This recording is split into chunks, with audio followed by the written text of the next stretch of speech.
Elizabeth Klett. Jane Eyre by Charlotte Bronte. Chapter 1. There was no possibility of taking a walk that day. We had been wandering, indeed, in the leafless shrubbery an hour in the morning; but since dinner, Mrs. Reed, when there was no company, dined early. The cold winter wind had brought with it clouds so sombre, and a rain so penetrating, that further outdoor exercise was now out of the question. I was glad of it. I never liked long walks, especially on chilly afternoons. Dreadful to me was the coming home in the raw twilight, with nipped fingers and toes, and a heart saddened by the chidings of Bessie, the nurse, and humbled by the consciousness of my physical inferiority to Eliza, John, and Georgiana Reed. The said Eliza, John, and Georgiana were now clustered round their mamma in the drawing-room. She lay reclined on a sofa by the fireside, and with her darlings about her, for the time neither quarrelling nor crying, looked perfectly happy. Me she had dispensed from joining the group, saying, "She regretted to be under the necessity of keeping me at a distance, but that until she heard from Bessie, and could discover by her own observation that I was endeavouring in good earnest to acquire a more sociable and childlike disposition, a more attractive and sprightly manner, something lighter, franker, more natural, as it were, she really must exclude me from privileges intended only for contented, happy little children." "What does Bessie say I have done?" I asked. "Jane, I don't like cavillers or questioners. Besides, there is something truly forbidding in a child taking up her elders in that manner. Be seated somewhere, and until you can speak pleasantly, remain silent." A breakfast room adjoined the drawing room. I slipped in there. It contained a bookcase. I soon possessed myself of a volume, taking care that it should be one stored with pictures. I mounted into the window seat. Gathering up my feet, I sat cross-legged, like a Turk; and having drawn the red moreen curtain nearly close, I was shrined in double retirement. Folds of scarlet drapery shut in my view to the right hand; to the left were clear panes of glass, protecting, but not separating me from the drear November day. At intervals, while turning over the leaves of my book, I studied the aspect of that winter afternoon. Afar, it offered a pale blank of mist and cloud; near, a scene of wet lawn and storm-beat shrub, with ceaseless rains sweeping away wildly before a long and lamentable blast. I returned to my book. Bewick's History of British Birds. The letterpress thereof I cared little for, generally speaking; and yet there were certain introductory pages that, child as I was, I could not pass quite as a blank. They were those which treat of the haunts of sea-fowl, of the solitary rocks and promontories, by them only inhabited; of the coast of Norway, studded with isles from its southern extremity, the Lindness, or Naze, to the North Cape; where the northern ocean, in vast whirls, boils round the naked melancholy isles of farthest Thule, and the Atlantic surge pours in among the stormy Hebrides. Nor could I pass unnoticed the suggestion of the bleak shores of Lapland, Siberia, Spitzbergen, Nova Zembla, Iceland, Greenland, with the vast sweep of the Arctic zone, and those forlorn regions of dreary space, that reservoir of frost and snow, where firm fields of ice, the accumulation of centuries of winters, glazed in alpine heights above heights, surround the pole, and concentrate the multiplied rigours of extreme cold. Of these death-white realms I formed an idea of my own, shadowy, like all the half-comprehended notions that float dim through children's brains, but strangely impressive. The words in these introductory pages connected themselves with the succeeding vignettes, and gave significance to the rock standing up alone in a sea of billow and spray, to the broken boat stranded on a desolate coast, to the cold and ghastly moon glancing through bars of cloud at a wreck just sinking.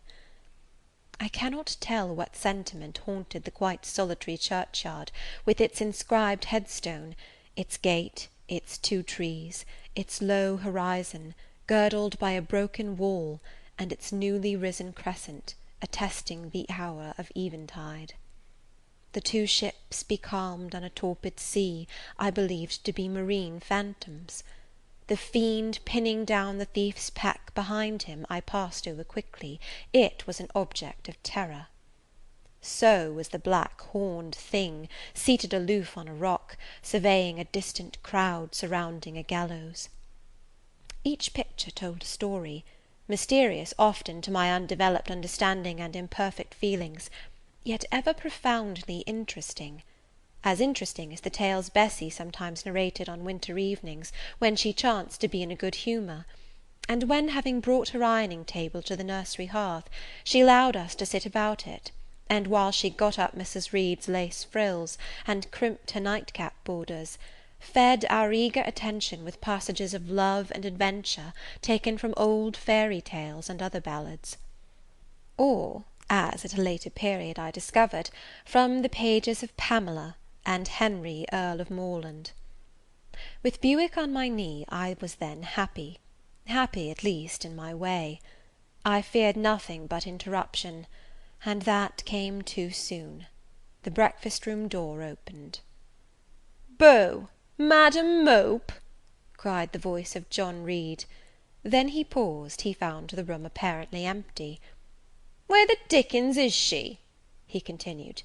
"Lizzy, Georgy," calling to his sisters, "Joan is not here. Tell mamma she is run out into the rain, bad animal."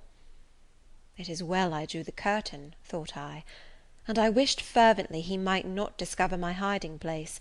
Nor would John Reed have found it out himself, he was not quick either of vision or conception; but Eliza just put her head in at the door, and said at once, "She is in the window seat, to be sure, Jack." And I came out immediately, for I trembled at the idea of being dragged forth by the said Jack. "What do you want?" I asked, with awkward diffidence. "Say, what do you want, Master Reed?" was the answer. "I want you to come here." And seating himself in an arm-chair, he intimated by a gesture that I was to approach and stand before him. John Reed was a schoolboy of 14 years old, 4 years older than I, for I was but 10, large and stout for his age, with a dingy and unwholesome skin, thick lineaments in a spacious visage, heavy limbs, and large extremities. He gorged himself habitually at table, which made him bilious, and gave him a dim and bleared eye and flabby cheeks. He ought now to have been at school, but his mamma had taken him home for a month or two, "on account of his delicate health." Mr. Miles, the master, affirmed that he would do very well if he had fewer cakes and sweetmeats sent him from home; but the mother's heart turned from an opinion so harsh, and inclined rather to the more refined idea that John's sallowness was owing to over-application, and perhaps to pining after home. John had not much affection for his mother and sisters, and an antipathy to me. He bullied and punished me, not 2 or 3 times in the week, nor once or twice in the day, but continually. Every nerve I had feared him, and every morsel of flesh in my bones shrank when he came near. There were moments when I was bewildered by the terror he inspired, because I had no appeal whatever against either his menaces or his inflictions. The servants did not like to offend their young master by taking my part against him, and Mrs. Reed was blind and deaf on the subject. She never saw him strike or heard him abuse me, though he did both now and then in her very presence, more frequently, however, behind her back. Habitually obedient to John, I came up to his chair. He spent some 3 minutes in thrusting out his tongue at me as far as he could without damaging the roots. I knew he would soon strike, and while dreading the blow, I mused on the disgusting and ugly appearance of him who would presently deal it.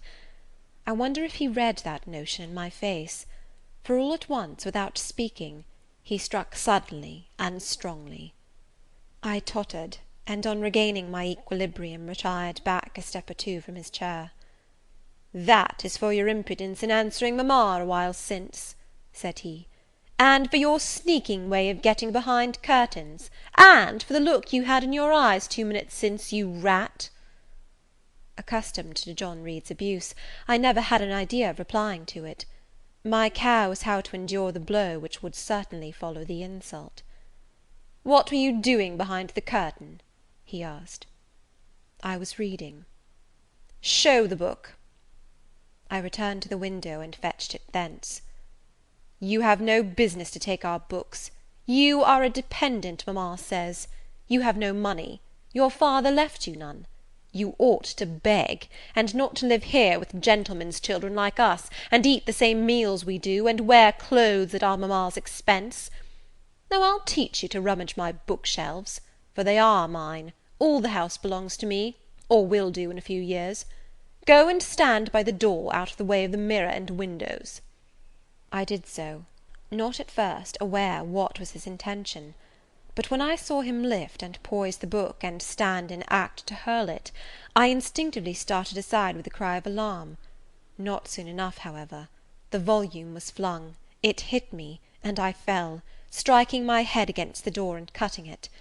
The cut bled, the pain was sharp, my terror had passed its climax, other feelings succeeded.